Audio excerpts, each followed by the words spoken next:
Hello, welcome to Local Anaesthetic Podcast, your regular injection of mind-numbing local news, weird, funny, bizarre news stories from all around the world, let's be honest nowadays. It's episode 363, and as always, I am joined by Rob. How are you, Rob? It feels like it's been a while since we last recorded and that I last saw you in the flesh, as it were. Yeah, I'm not too bad, mate. Yeah. Not much to report, just enjoying the weather. But yeah, all good. Rob, before we continue though, look, I don't want to bring down the joyous feeling people have as soon as they see an episode of LAPodcast drop. But there's all this talk. I mean, a few weeks ago it started, but cases seem to be on the increase. You know what I'm going to say, Rob? Monkeypox. Yeah. I don't know what to make of this. I know that, apparently the cases have been sort of doubling exponentially, slightly concerningly. Alex, I'm sure it's fine. I mean, we also said this around the pandemic. Also, can I just say, by the way, that so I've been speaking with my mate Pete, who's obviously working his way through the back catalogue. There's two things I would say. The first one was... obviously, he told me this a few weeks back. I forgot to mention on the podcast. So it was obviously around the time where Russia annexed the Crimea, and you made the now quite prophetic point that where you said this is just the start and just wait until he invades the rest of the country. So you basically hit the nail on the head there, Alex. And secondly, Peter's asked whether he could be our archive journalist, like Steve is our Animal Heights correspondent. Could Eagle he be? Heights. I don't know what Animal Heights is. Eagle Heights. Oh, Animal Heights. Sorry, yeah, Eagle Heights. Yeah. Unless they've broadened their scope. I mean, Alex is. Let's face it. If they had quite a broad scope at one time, I feel that they've actually narrowed it down. But yeah, Peter's asked whether he could be our archive reporter and any stories that he feels that need to be dusted off and then maybe featured on the podcast. Oh God, yes, absolutely. Yeah, I mean, we need to be quite clear. There's no salary involved. If you try and start a union, like you and Steve and whoever else we've got knocking around the works this podcast, we will crush the union. I'll tell you that right now. Yeah. Don't expect any rights. There are no rights. No. This is purely, you're doing this for the love of the podcast. There is no remuneration whatsoever. But yeah, he's just got past episode 135, which if that was the episode that featured. It's like a marathon. I know, it really is. I think he's getting through about 4 or 5 episodes a day, which I'm not sure is good for your mental health. No, not listening to me for that long. No. It was a ghost hitchhiker. Do you remember the ghost hitchhiker? Yes. Yeah, and he said it was a superb episode, so I'm very tempted to download it again. I tell you what I found the other day, actually. It's funny you mentioning that. I've saved a screenshot of it. That on... Oh, God, I can't remember the name of the website. It's one of those... Oh, I should have saved the name of the website, but it's one of those, like sites that helps you find podcasts. Yes, like Podbean or something like that. Something like that. It might have even been there. It was an American site, and there were a few reviews on there of this podcast, which I'd never seen. There was one guy that said, incredibly entertaining, the episode, which, of course, when we say the episode, you know what I mean, Rob, the thing that you took a court injunction out on, is the stuff of nightmares. Yeah. The Citizen, never get rid of that. I say it in my mind every time. Another person here said, there was a review from Parker. Remember Parker? Parker actually did review this podcast. He said, it's been a while since I found this little gem of an independent podcast. I hope they last for many shows. Well, we have, Parker. The sound, and this is at the beginning, obviously, he says the sound quality is surprisingly good for what sounds like a one microphone setup recording 2 people. You're right, Parker, it was back then. Well done. A slight bit of an empty room sound, but very listenable, even in a car. The show has a regular weekly schedule and a defined format. The music tells me they're making it in GarageBand. It works fine. Very good, Parker. Mate, back then we were. My favourite part of the show is the back and forth with Alex and Rob. There is friendship and familiarity there. Well, familiarity. Oh, lovely. Friendship will be pushing it. This and also the absurdist leaning humour that is like my own. There was this one story about a door-to-door chainsaw salesman that had me laughing dangerously hard while I was using machinery. Do you remember that, Rob? The door-to-door chainsaw salesman. This is going back, right? Okay. Can you ask Pete to dust that one off for us? The door-to-door chainsaw salesman.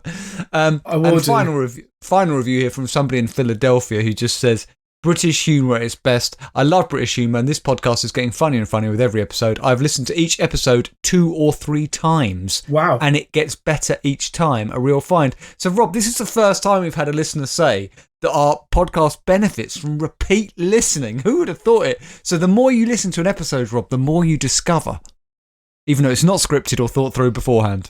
Yeah, so I thought that would touch you. What a lovely start to the podcast. Yeah, exactly. It really has. Also, that just to pick up on that very first... just to pick up on the very first review, to give you a context of where Pete is, apparently we've just started the campfire feature, which is also inevitably where the episode starts to creep in as well, because obviously the idea was at the end of the campfire we waved goodbye, which ultimately we did on a permanent basis. Yeah. I think also at the end of the campfire, wasn't there some suggestion that other things were going on? Alex, I mean, look, throughout this podcast there's always been an undercurrent of homoeroticism, which also is a good episode title. Yes. That says anything. Right, Rob, let's begin. Let's go to the Daily Telegraph. Now, look, the Daily Telegraph, I agree with James O'Brien on this. The Daily Telegraph, what I would say about the Daily Telegraph for anybody who turns their noses up at it is their news stuff is very good. Yeah. Their news is very good. It's their comments section, their the comment pieces, which are a shit show.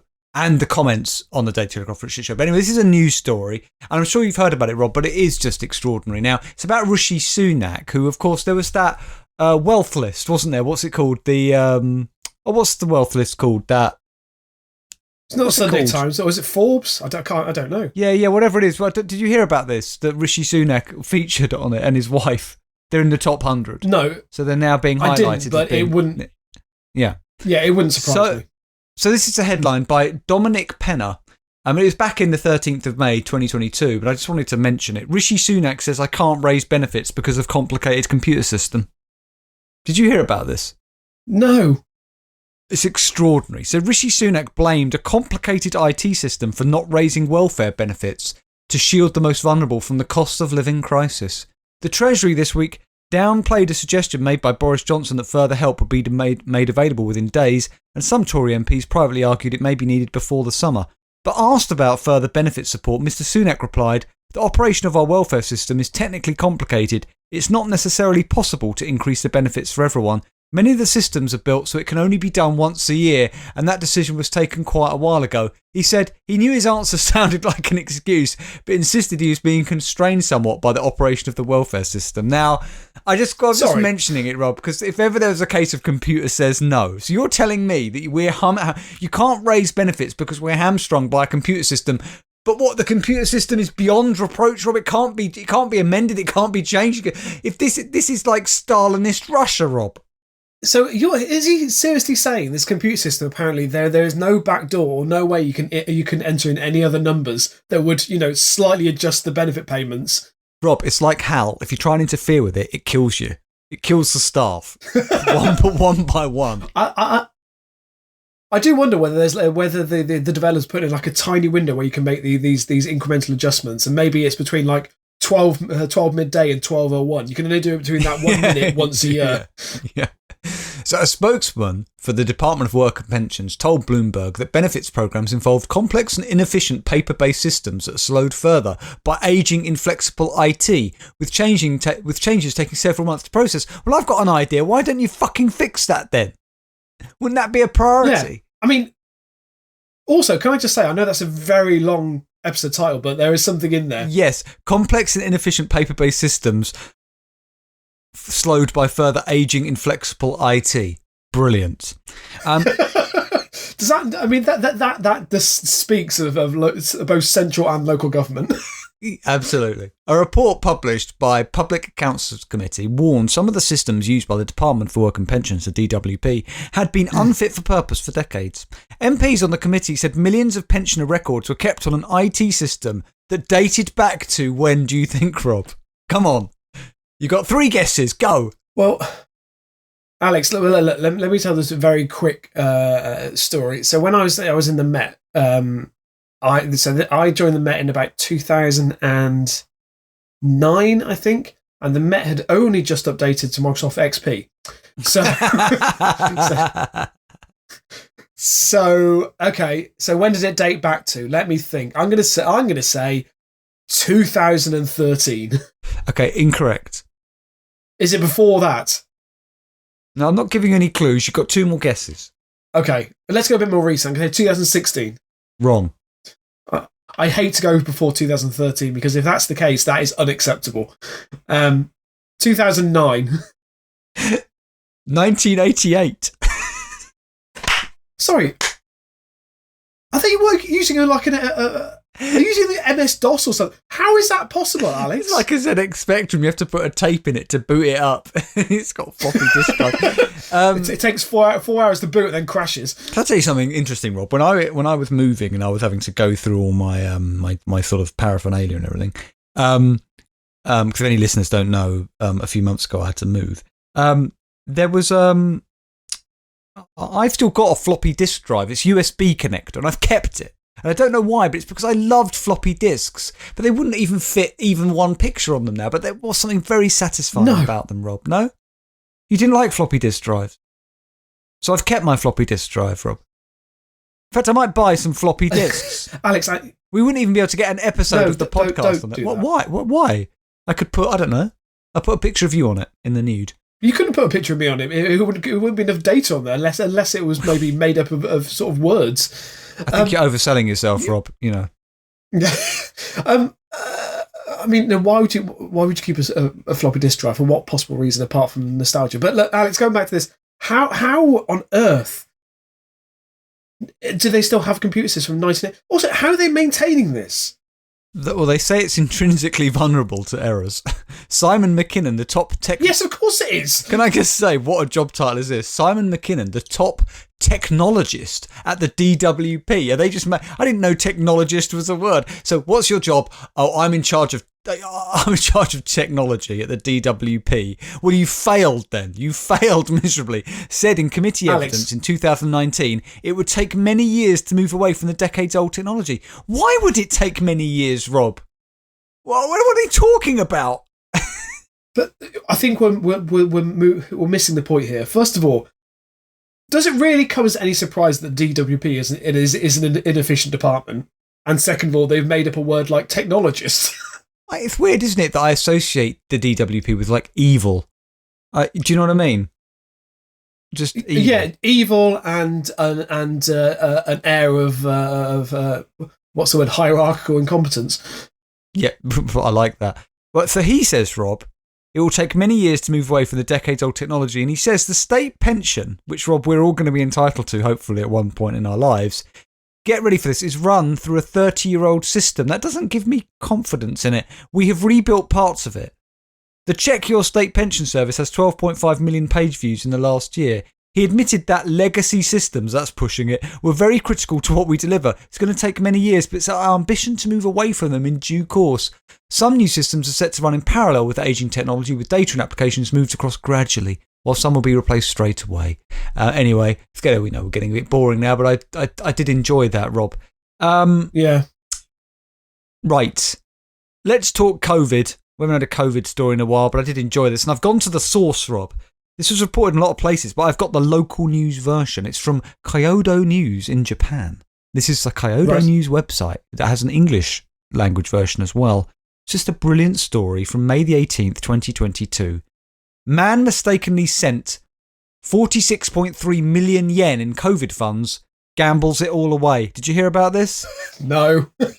Brilliant. Oh, right. It was in The Guardian. It's brilliant. So this is in Yamaguchi, Japan. A 24-year-old man, he was mistakenly sent, Rob, 46.3 million yen. Do you want to have a guess at how much that is in US dollars? Ballpark it. I don't think it's going to be that much. Maybe about £10,000, something like this. Or $10,000?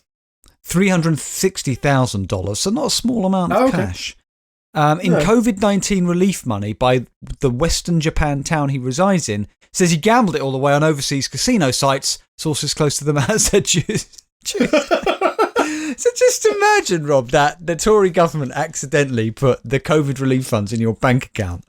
So months later, because they're using systems from 1988, somebody realises and asks you what's happened to the money, and you go, yep, I've gambled it all over on Bet365. Other shoddy betting sites are available.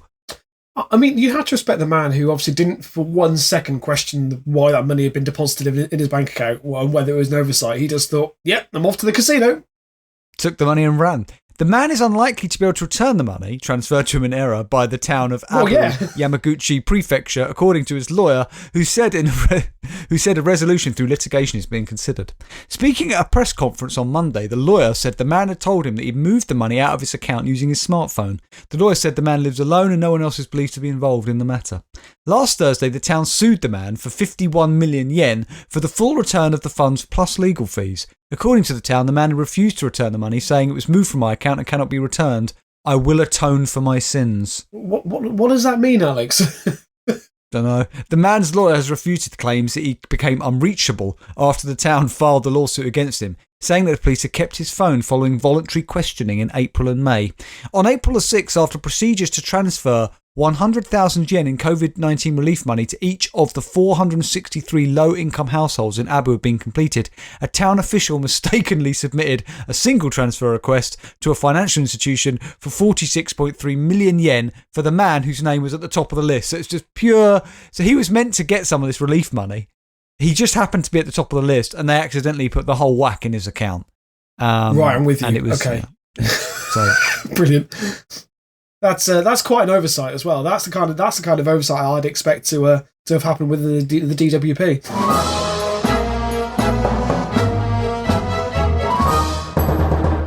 Okay, Rob, you got some stories for us there. Yes. So my first story is from the. Now I'm not entirely sure whether this still counts as our obligatory story from the Mirror, because this is from the Irish Mirror. Does that still count? Yeah. Yeah. Okay. Fine. So it's from the Irish Mirror from the 5th of April. So it's going back a bit. It is by David Kent, who is the digital reporter. Make sure you say that right. Yeah. And Sophie Norris. She doesn't get a title. She doesn't get an official title. And the headline is. Irish barista ends up in hospital after holding in farts around boyfriend for 2 years. But Rob, are we sure it's barista and not barrister? He's easily it's definitely confused. no. It's definitely barista. Yeah. Just for anybody who's not unaware, a barista is somebody who I think is involved in serving coffee, and a barrister is a lawyer. Yeah, thank you for that clarification for those who wanted to know. So, an Irish barista... Because a lot of people think... Sorry, Rob, I just want to say, a lot of people mistakenly say that Keir Starmer used to be a lawyer because they've seen barrister, but he actually worked in Starbucks. It's quite different. It is, and I've made the mistake myself. I've often been in a branch of Caffeinera and been asking for legal advice, which I thought was very reasonable. I was only paying like £3, but turns out they've got no legal training, Alex. It's quite disgusting, really. You think that most people in customer service should have at least some paralegal training. I was going to say, I do expect if I go into a coffee shop for the person who serves me to at least have a rudimentary understanding of the law. Yeah, and Latin, obviously. So an Irish barista said that she landed herself in hospital because she refused to fart around a boyfriend for 2 years. Right. In a relationship, Rob, I'm sorry. Once you're serious, that's something you've just got to let go pretty quickly. Pardon the pun. I mean, you do, Alex. I mean, yeah. I mean, I'm sometimes astonished by how like. Yeah, anyway, doesn't matter. Yeah, I'm about to say, consider your next sentence very carefully. Yeah, well, I was gonna, but no, Alex, it's not going to be a pleasant conversation. It's not going to be particularly easy to broach, but it needs to happen. What was she holding them in for? At least just go into another room and release them. Why are you holding them in? It's going to make you ill then, holding them into that. It really does. Yeah. Well, we'll get onto that. So the mad story unfolded when Carla Clark was at home last week. So she developed extreme stomach pains, which landed her in hospital on Tuesday. The 19-year-old learned she had an infection and would have to have her appendix removed before it burst, which she said was caused by her reluctance to break wind around her partner. Sorry, Rob, is this correlation not cause? Anybody can get a problem with their appendix anytime. I do not believe that holding in farts could rupture your appendix. Otherwise, isn't that the cause of all appendicitis? Well, quite possibly. I mean, obviously not. That's not a universal rule, but apparently this is what happened. So the barista, who has been with her boyfriend Carl Duffy for around 2 years, claimed he was dying laughing around her efforts to hold it in, which left her needing surgery. Yeah, it's hilarious, mate. Fucking hilarious. She could have died. So appendicitis can be caused if pressure builds up in the appendix. So holding any wind can cause damage, as Carla found out. Carla's vowed just to let it go from now, after admitting she had no idea how dangerous holding in gas could be. So Carla from County Louth said, I did hold in my farts, but I didn't think I would go to hospital over it. I'm pretty easygoing over burps rather than farts. I was at work on Tuesday and had this real extreme pain in my stomach. I went to the hospital in hysterics and he referred me straight to hospital. I was in so much pain I couldn't hold in my tears. So obviously it was very painful. Well, it would be, yeah. I mean, if you've ever suffered from trapped wind, Rob, it can kill you. You know, I mean, not literally, but I mean, it absolutely kills. So I imagine if you keep holding them in, it's going to be a similar sort of sensation. Yeah, absolutely. At hospital, I started blaming my boyfriend because I always holding my farts around him. We've been together for 2 years and it's still the case. Kyle was dying laughing. He honestly didn't know what to say. He said, God, people are going to think you're afraid of me or something, which makes me suspicious. You laughing at your girlfriend in hospital, weird. Yeah. Then what you've just said there, weird. Right? Yeah, that makes me think that there is definitely something else going on there, but that's for another day. Rob takes that back. Rob is playing a character on this podcast of a humorous person, but we're not actually suggesting in any way, shape or form Rob would not want to allege that anything was going on like that in a relationship when he wouldn't know, would you, Rob? No, that's correct, Alex. This is purely for banter. So Carla was revealed that her and Kyle are always joking around each other and managed to laugh their way through a painful ordeal. The hospital knew it was my appendix. It was a bit of a waiting game, and they took my bloods and did some tests. It was pretty busy, so I was there overnight, and then the next day they did the operation in the afternoon. That's when I got my appendix out. And she came out on Thursday evening. So she's absolutely fine, Alex. But I think we've all learned a valuable lesson. Well, we've all learned a lesson that we don't know that these things. No, we haven't had any doctors quote from a doctor or medical expert saying these things were in any way related. And I do not believe that holding in your farts can rupture your appendix. I'm going to say that now. Well, quite possibly, right. So my next story is from the North Hampshire Telegraph, which I know very well, obviously. Have we ever had? I don't think we've ever had that before, have we? I mean, I don't think we have. I have, maybe in the very early days of the podcast, quite possibly, but not in recent memory. Let's put it that way. Okay. So this is by Sam Wildman from the 11th of May, 2022, and the headline is "I Dote." Kettering crematorium wedding venue scrapped after holding just one ceremony. Right. Is it a pretty shoddy venue then that nobody wants to go to? I mean, sorry, Alex, did you miss the word crematorium there? Oh, I did. I completely missed it. What? Who thought that would be? Look, we've got this crematorium, right? Why don't we double up as a wedding venue? Who came up with that idea? Alex, they were doing a 2-for-1 offer. They do your ceremony and then later down the line they do another ceremony. Now that I'd sign up for. I'm going to be completely honest. If there's a deal involved, I will do that. Yeah. I mean, yeah, you can choose your coffin at the same time as you choose your wedding music. So yeah. So from January 2018, happy couples could officially get married in the Warren Hill site after the now defunct Kettering Borough Council applied for a service licence for weddings to be held there. They raised eyebrows when they said it was an ideal wedding venue with brides and grooms able to walk down the aisle in the Edgar Newman Chapel or the new outdoor pavilion if the weather was good. This month, a freedom of information request by the Northants Telegraph revealed that just one service has been held there since its launch. And then when contacted for comment, the North Hampshire Council admitted they did not renew the licence in 2021 because usage had been so low. The site no longer features in a list of approved venues. Alex, who thought this was a good idea? Well, I don't know. I'm a bit confused. It's got a chapel, so what's wrong? It's not like Alex, you walk it. Yeah. Do you really want to be reminded of death? So, right. I just thought the crematorium could double up as a kind of barbecue for afterwards, sort of thing. What? So everyone's just standing around a lit furnace, just toasting their. I mean, what? What do you toast? Marshmallows. Other meat. Things. You've also have a nice grill, Rob. You know? Good point. Yeah. But Alex, now whenever you go into a crematorium, the first thing you see is tombstones, right? So usually there's quite a long drive. Is that really what you want to do? Well, I don't know. Maybe it's sobering and remind you to live every moment, Rob. You know, that you could keel over dead at any moment from monkeypox, COVID, or some other misfortune. Yeah, I mean, I think it's a valuable reminder that when you take your wedding vows, they are till death, and to be surrounded by it on your wedding day, is a helpful reminder that these vows are for life. So Councillor Clark Mitchell, who was an opposition councillor when Kettering Borough Council made the move, said, "Why would you want to get married in a crematorium? It was a ridiculous idea and doomed to fail." You know what? He's absolutely right. I don't know why they thought it was a good idea in the first place.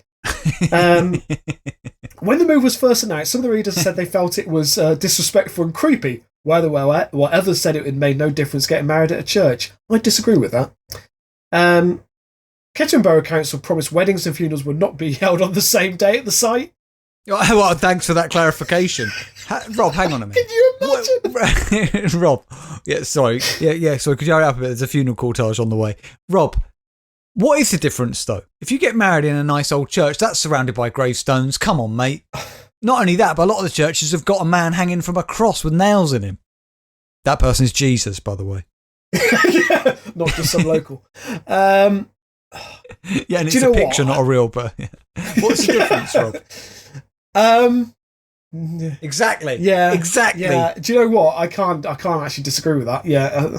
I don't know. I think the churches have a more celebratory aspect to them than, and also I hate to say, I mean, for the ones I visited, the chapels within crematoriums, they're quite sterile. They're usually multi-faith. There's usually a lot, and so if you get married in the church, it tends to be very much about the celebration in sort of Christianity, and I don't know, it feels like it's more celebratory event. Maybe you have just shown a strong, but to you then it needs to be Christian, to be valid. Rob, I think, has just kind of alluded to that. Rob doesn't count any weddings outside of the Christian faith as being celebratory or indeed valid. Correct. Is that correct, Rob? Right. Okay. That is correct. I also, as a former registrar, do not see legitimacy in civil weddings. Just to put that out there. Again, so announcing that is obviously said in the name of jest, and I've not only conducted but also attended some lovely civil ceremonies.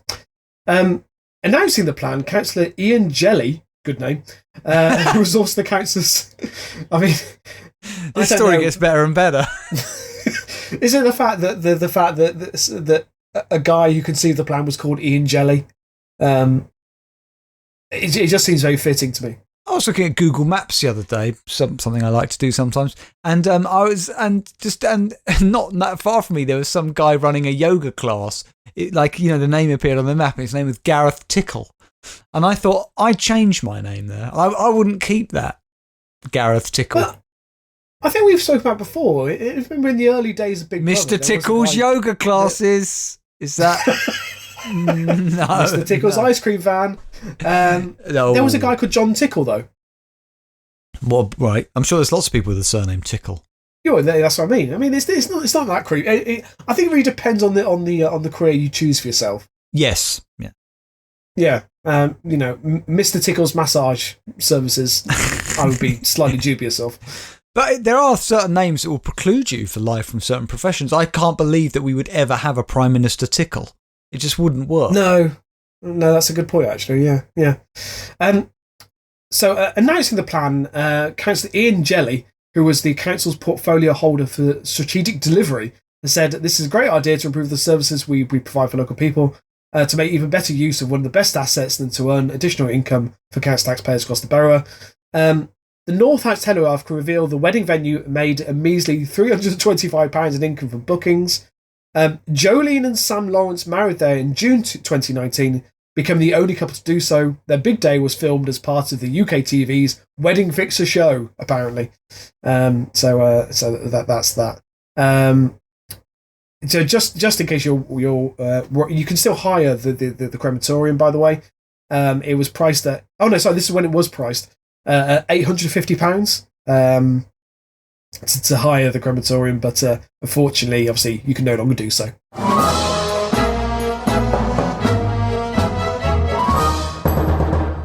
Okay, Rob, it's time for our listener story of the week. What you got? Who's it from?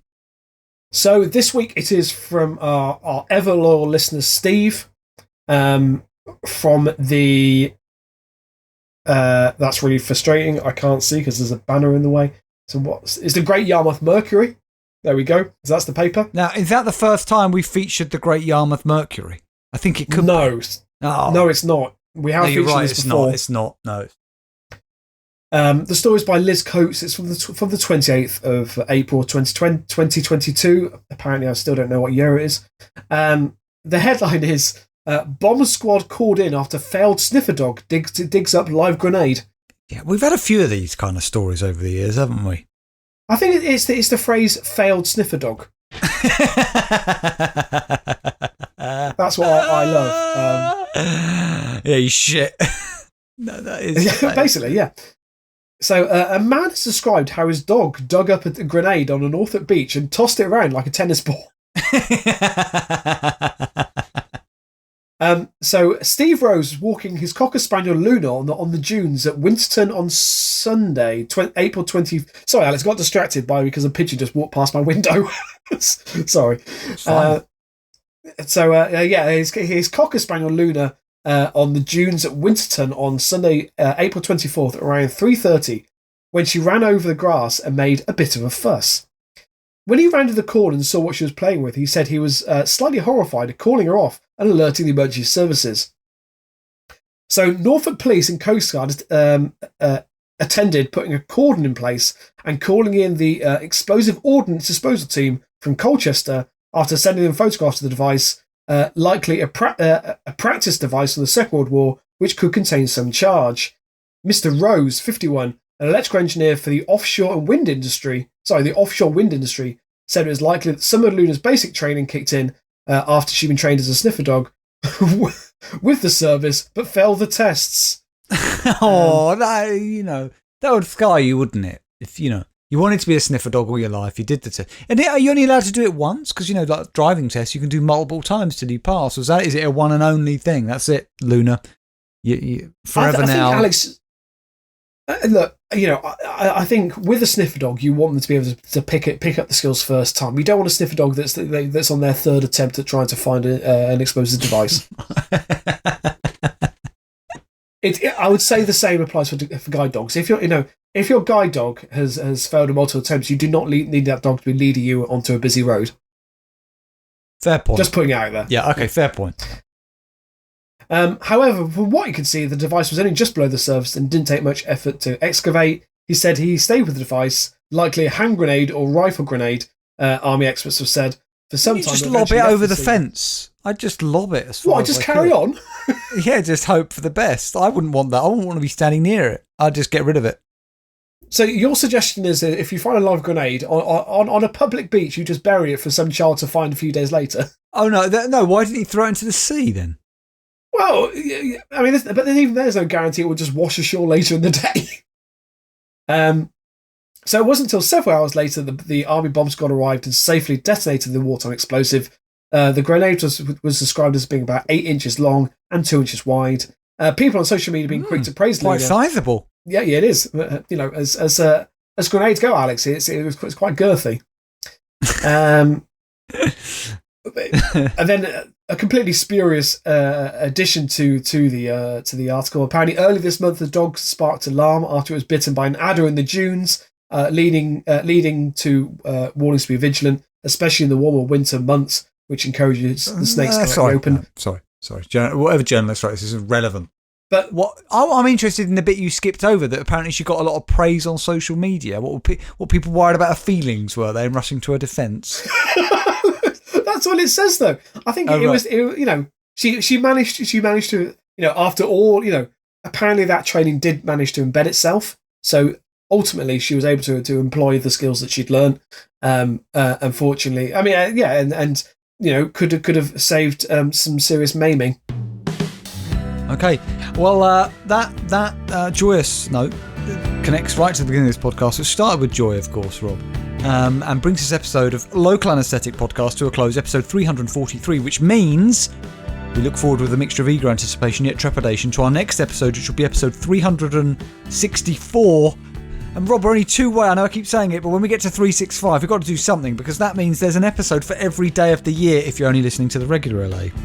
Now, we should say that Rob and I have an additional podcast, also under the Local Anaesthetic brand. It's called LAPodcast, an extra jab. It's where we cover even more stories, some of them a bit nearer the knuckle. It's on patreon.com/LAPodcast extra. Have I got that right? It is /LAPodcast extra on Patreon. It is. Yeah, and that's where you can subscribe to be a Patreon member of this podcast. Well, you can find the link on our website, lapodcast.net, and it should also be in your show notes for the podcast for the Patreon. But that is for subscribers. There are already more than 20 episodes on there, well over 20 now. They're brilliant, and you just pay £2 a month, and you will get access to all of those episodes immediately, and 2 episodes every single month. So 24 of them a year. And for all our Patreon members who are on there already, we really appreciate it. We're very much looking forward to our next Patreon episode, where we will see you there. I've got some great stories for that, Rob, I tell you that now. But thank you for listening, everybody. We've really enjoyed your company. We'll be back in a couple of weeks' time with this podcast, but if you want more content, get onto Patreon and sign up there. God bless. And keep it local.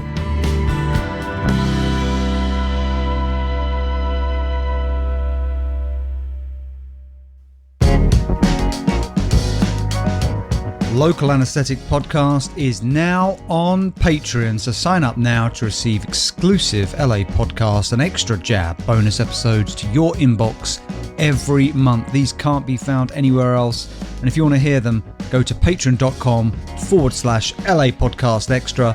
More stories about stupid people doing stupid things. Teacher rushed to hospital after shoving USB cable in his penis. No, fuck off, he didn't. He inserted the cable to measure the length of his penis out of sexual curiosity. What pleasure could you possibly derive from this?